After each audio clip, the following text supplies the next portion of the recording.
Salut les amis, j'espère que vous allez bien. On se retrouve aujourd'hui pour une vidéo spéciale quelques jours juste après la cérémonie de remise du Ballon d'Or. Aujourd'hui, on va parler d'un joueur, à savoir Aurélien Tchouaméni. Je pense que tout le monde ici a entendu parler en fait de la nouvelle qui est sortie dans la presse un peu partout. Il y a déjà un jour aujourd'hui de la part d'un média espagnol, Relevo, qui disait que les dirigeants du Real Madrid ne font plus confiance à Aurélien Tchouaméni et ils comptent le vendre d'ici l'été 2025 s'il y a des offres qui s'annoncent acceptables pour le Real Madrid. Donc le Real Madrid vont le proposer sur le marché des transferts, mais voilà, si l'offre n'est pas satisfaisante, ils ne vont pas non plus le brader en fait. Mais si des gens se proposent avec une belle somme, ils n'hésiteront pas à le vendre pour derrière recruter Rodri parce qu'ils jugent que Tchouaméni en fait ne satisfait pas suffisamment au niveau du milieu de terrain. Parce que d'après eux, aujourd'hui, si le Real Madrid a des problèmes au milieu, c'est à cause d'Aurélien Tchouaméni en fait. Parce qu'il n'apporte pas suffisamment, ce qui est assez discutable. Donc on va y revenir.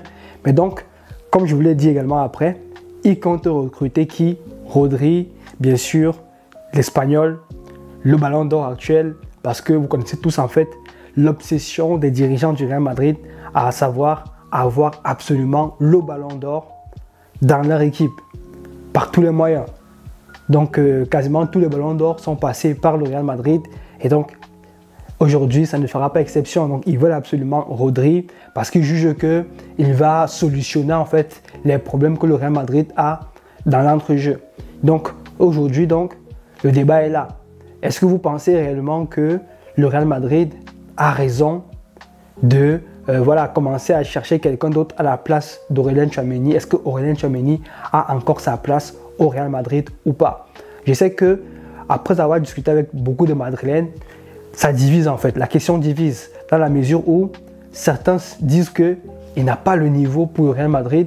D'autres disent que il remplit le job, il fait ce qu'on lui demande de faire et donc il a sa place.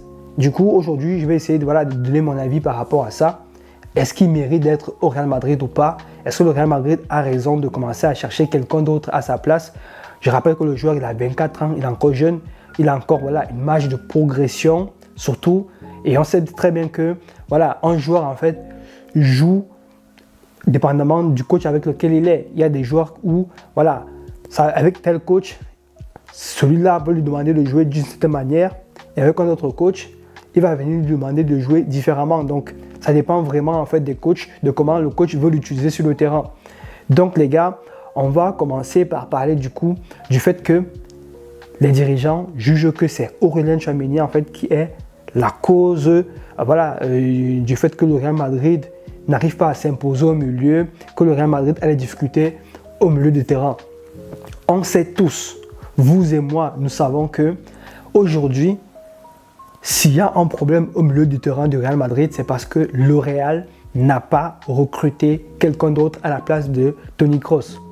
Ça, c'est clair et net en fait. C'est clair et net parce que les profils comme Toni Kroos, on en voit très rarement. Mais le Real Madrid n'a pas cherché quelqu'un d'autre avec ce profil-là pour remplacer en fait ce joueur-là au milieu du terrain pour garder en fait l'équilibre dans l'entrejeu. Pareil, il y a des joueurs comme, comment il s'appelle, Modric. Des joueurs comme Modric, il n'y en a pas au Real Madrid en fait. Honnêtement, il n'y en a pas au Real Madrid. Là, pour l'instant, on n'en parle pas parce qu'il est encore là. Mais lorsqu'on regarde en fait le milieu du Real, les Camavinga, les Valverde, les Tchouaméni, ils sont tous forts. Hein, mais ils n'ont pas la qualité, la vision de jeu des joueurs comme les Modric, comme les Toni Kroos en fait. Aujourd'hui, les dirigeants du Real Madrid disent que Aurélien Tchouaméni n'a pas le niveau, n'a pas suffisamment apporté satisfaction en fait pour rester au Real Madrid parce qu'il veut recruter le Ballon d'Or derrière. C'est vrai que c'est pas le joueur le plus technique. On va pas se mentir, c'est pas le mec le plus technique au Real Madrid, bas le pied. Mais lorsqu'ils l'ont recruté, c'était pour remplacer Casemiro. Ils l'ont recruté parce que défensivement, il fait le job. C'est pour ça qu'ils l'ont recruté en fait. Ils ne l'ont pas recruté parce qu'ils voulaient prendre en fait un meneur créatif à la Pedri et j'en passe en fait, à la Gavi et tout ça.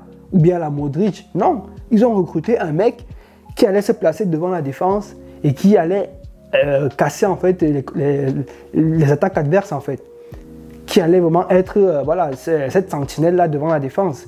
C'est ce genre de joueurs qu'ils ont recruté. Ils n'ont pas recruté un joueur qui allait apporter c'est pas de la créativité au milieu. C'était pas son rôle en fait. Et jusqu'à aujourd'hui, dites-moi si je me trompe, il remplit en fait son rôle. Il fait ce qu'on lui demande de faire et il le fait bien. Donc dire que c'est lui la cause en fait des problèmes du milieu du Real Madrid aujourd'hui, franchement, qui cherche une autre excuse en fait. S'ils veulent le mettre à la porte, qu'ils le mettent à la porte, mais qui ne trouvent pas ça comme excuse. Parce que lorsqu'il le compare avec Casemiro, Casemiro était très bon défensivement, mais ce n'était pas non plus le joueur le plus technique qui soit. De loin. Ce n'était pas le joueur le plus technique qui soit. Mais par contre, Casemiro, lui, il était entouré de Modric et de Kroos. Deux joueurs qui étaient à leur prime et qui voilà, avaient encore le cardio, les jambes pour faire voilà, des matchs entiers et apporter toute leur vista. C'était en fait ce milieu-là que le Real Madrid avait. Ce n'était pas des joueurs vieillissants qui étaient là en fait. Donc normal que Casemiro pouvait s'épanouir parce que son rôle c'était de faire quoi? De défendre en fait, de casser les attaques adverses, c'est tout. Il n'était pas là pour faire le jeu, pour créer en fait. C'était le rôle de Toni Kroos et de Modric. Aujourd'hui, Camavinga, comment il s'appelle, Tchouaméni se retrouve dans ce milieu-là avec des joueurs qui ont des très belles qualités également. Les Camavinga, c'est un joueur extraordinaire, Valverde également, mais ce ne sont pas des profils créatifs en fait, pas du tout. Donc normal qu'aujourd'hui on se retrouve avec ce problème-là. C'est vrai, il y a Bellingham qui a un peu cette fibre créative-là, mais voilà, Bellingham c'est un peu un hybride de plusieurs styles de jeu en fait, mais c'est pas un créatif en fait comme un Toni Kroos ou bien comme un Modric. Donc on aura beau dire ce qu'on veut, on n'a pas remplacé en fait ces profils-là jusqu'à présent. Donc de là à mettre en fait la faute du problème du Real Madrid au niveau du milieu sur lui, pour moi c'est trop facile en fait. Qu'ils cherchent une autre excuse s'ils veulent le mettre à la porte pour recruter Rodri. Et on n'en parle plus. C'est aussi simple que ça. On comprend que voilà, c'est le business, c'est comme ça se passe et tout dans le football.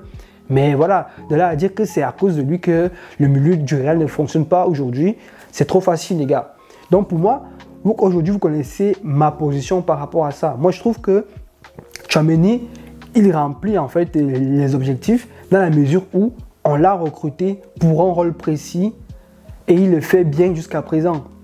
Par contre, si on veut rééquilibrer cette équipe-là au milieu, il faut recruter des joueurs qui vont apporter cette fibre créative-là et qui auront voilà, ce profil explosif, créatif et buteur aussi, quoi.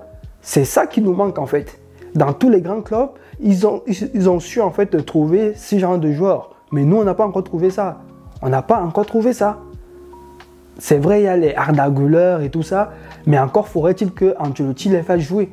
Parce que voilà, des joueurs comme ceux-là, on peut les reconvertir, on peut essayer de les adapter à des postes et tout, mais si on ne les fait pas jouer, comment on pourra savoir qu'ils pourront jouer à ces postes-là? On ne peut pas savoir. C'est donc tout pour cette vidéo les gars. Comme je vous l'ai dit, vous connaissez ma position désormais par rapport à ce sujet. N'hésitez pas à me dire en commentaire ce que vous avez pensé de tout ça par rapport aux arguments que je vous ai donnés. Quelle est votre position? Est-ce que pour vous, Tchouaméni mérite de rester au Real Madrid ou alors il doit partir et on doit recruter quelqu'un d'autre à sa place? N'hésitez pas à me dire tout ça dans les commentaires. Et si la vidéo vous a plu, n'hésitez pas également les gars à liker, à vous abonner.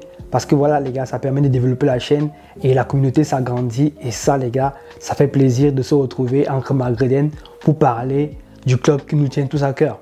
Et donc je vous dis à la prochaine et portez-vous bien.